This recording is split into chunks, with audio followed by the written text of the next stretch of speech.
کب وَإِذِ اسْتَسْقَىٰ مُوسَىٰ لِقَوْمِهِ، جب موسیٰ علیہ السلام نے اپنی قوم کے لیے پانی کی دعا کی. کیوں؟ کیونکہ وہ صحرا میں تھے اور وہاں پانی نہیں تھا. اگر آپ کبھی صحرا میں ہوں تو کیا کریں گے؟ اللہ ہی کی طرف رجوع کریں. لیکن عموماً ہمارا رویہ کیا ہوتا ہے؟ جب ہمیں کوئی مشکل پیش آتی ہے تو ہم کیا کرتے ہیں؟ سب سے پہلے اللہ کی طرف دھیان نہیں جاتا، انسانوں کی طرف سوچتے ہیں. حالانکہ ہونا کیا چاہیے؟ چھوٹی مشکل ہو یا بڑی، فوراً اللہ کی طرف رجوع کیا جائے. اللہ سبحانہ وتعالی بندے کی دعا کس طرح سنتا ہے، کیسے جواب دیتا ہے. فَقُلْنَا اضْرِب بِعَصَاكَ الْحَجَرَ، یہ نہیں کیا کہ اسی وقت آسمان سے بارش برسنے لگے.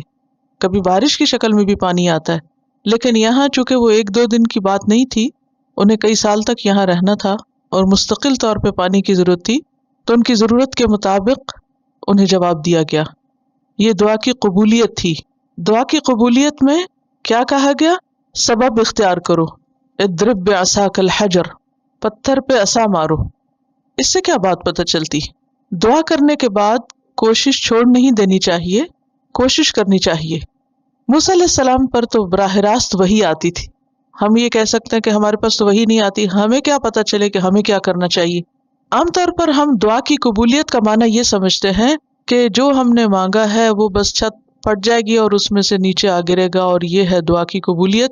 جبکہ دعا کی قبولیت ہی کا یہ حصہ ہے کہ اللہ سبحانہ وتعالی ہمیں راستے سجھاتا ہے کہ اچھا اب یہ کرو، اب اس طرف کو چلو، اب ایسا کرو، اب ایسا کرو، اب ادھر کو مڑو.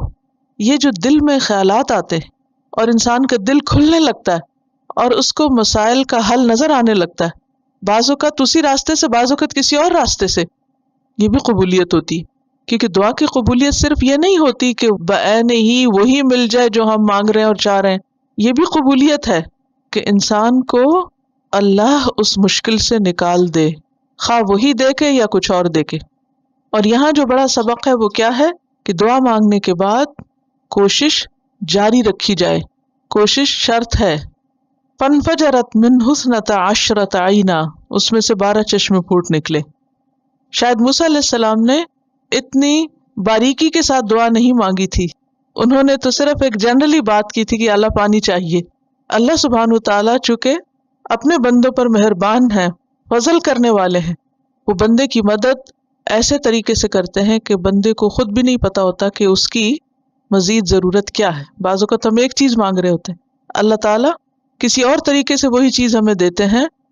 ہم سمجھتے ہیں کہ شاید وہ چیز ہمارے لیے زیادہ بہتر تھی جو ہمارے ذہن میں تھی، جبکہ اللہ تعالیٰ کے دینے کا طریقہ اور انداز فرق ہوتا ہے اور زیادہ بہترین ہوتا ہے. اللہ اپنے بندوں پہ ظلم کرنے والا نہیں. تو کتنی خوبصورت اجابت تھی، یعنی دعا کی قبولیت تھی. فَانْفَجَرَتْ مِنْهُ اثْنَتَ عَشْرَةَ عَيْنًا، صرف پانی نہیں ملا بلکہ اس کے ساتھ ساتھ تقسیم کے ساتھ بہترین طریقے پر پوری ضروریات کے مطابق 12 چشمے ملے. قَدْ عَلِمَ كُلُّ أُنَاسٍ مَشْرَبَهُمْ، ہر گروہ کو اپنا مشرب معلوم ہو گیا. کیسے؟ یہ بھی لکھا ہوا تھا ہر سوراخ کے اوپر کہ یہ فلاں قبیلے کا، یہ فلاں کا. اس کے بارے میں قرآن خاموش ہے. ہو سکتا ہے کہ اللہ سبحانہ وتعالیٰ نے موسیٰ علیہ السلام کے دل میں ڈالا اور پھر موسیٰ علیہ السلام نے آگے تقسیم کر دیا ہو اور ہر ایک کو بتا دیا ہو کہ کہاں کہاں اس کو بیٹھنا ہے. جیسے آپ کے گروپس کے کمرے اور جگہ الاٹڈ ہیں کہ آپ کو یہاں بیٹھنا، آپ کو یہاں. تو یہ ترتیب اور تقسیم اور زندگی میں آرگنائزڈ ہونا جو ہے، اوقات کی تقسیم، مال کی تقسیم، تمام چیزوں کی تقسیم اور ہر ایک چیز کو اس کا حق دینا، یہ کامیاب زندگی کی علامت ہوتا ہے.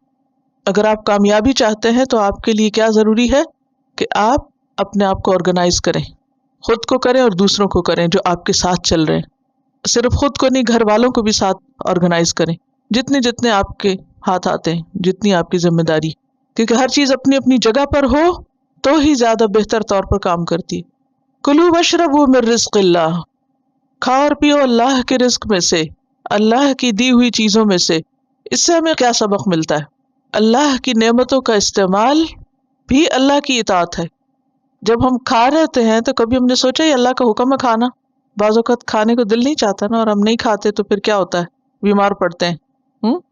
آپ نے یہ جملہ سنا ہوگا کہ اسلام میں کھانا بھی عبادت ہے. کیسے؟ سمپلی اللہ کا حکم ہے، اللہ کا کوئی حکم ماننا عبادت ہے. کلو واشربو، کھاؤ اور پیو. یہاں پر تو قید نہیں لگائی، ایک دوسری جگہ پر فرمایا ولا تسرفو، اسراف نہ کرو، ضائع نہ کرو، حد سے زیادہ نہ کھاؤ، کھانے پر ہی دھیان نہ رکھو، کیونکہ عبادت کوئی چیز اسی وقت ہے جب وہ لمٹ کے اندر ہے. جو چیز بھی لمٹ سے باہر جانے لگے وہ عبادت نہیں، وہ پھر شیطان کی پیروی بن جاتی. کلوا واشربوا من رزق اللہ ولا تعثوا فی الارض مفسدین، اور زمین میں فساد نہ کرتے پھرو، فساد میں تیزی نہ کرو. عام طور پر ایسا ہوتا ہے کہ جب انسان کو کھانے پینے کو پورا مل جاتا ہے تو پھر اس کے اندر مستی آ جاتی ہے، بگاڑ آتا ہے. ہوتا ہے نا ایسے، پیٹ بھرا ہوا ہوتا ہے تو انسان کہتا ہے اچھا اب سو جاؤں، اب مستی کا اور کوئی کام کروں. یعنی پھر اس وقت انسان کو عموماً اللہ کی فرما برداری سے زیادہ اللہ کی نافرمانی کے کام یاد آتے ہیں. تو اس لیے کھانے پینے کی بات کر کے فوراً ایک چیز سے روک دیا گیا کہ دیکھو فساد نہ کرنا. فساد کیا ہوتا ہے؟ مسرت، بگاڑ، تخریب کاری، جو کس کا نتیجہ ہوتی ہے؟ انسان کے نافرمانی کا نتیجہ ہوتی ہے. اور یہ صلاح کی ضد ہے. افساد بمقابل اصلاح. اس فساد سے مراد کیا صرف کوئی وسیع پیمانے پر باہر کی دنیا میں فساد، یا گھر کے اندر بھی کوئی فساد کی قسم ہو سکتی؟ جی، دو طرح کا فساد ہوتا ہے، ذہنی فساد اور عملی فساد. حسی اور مانوی دونوں طرح استعمال ہوتا ہے.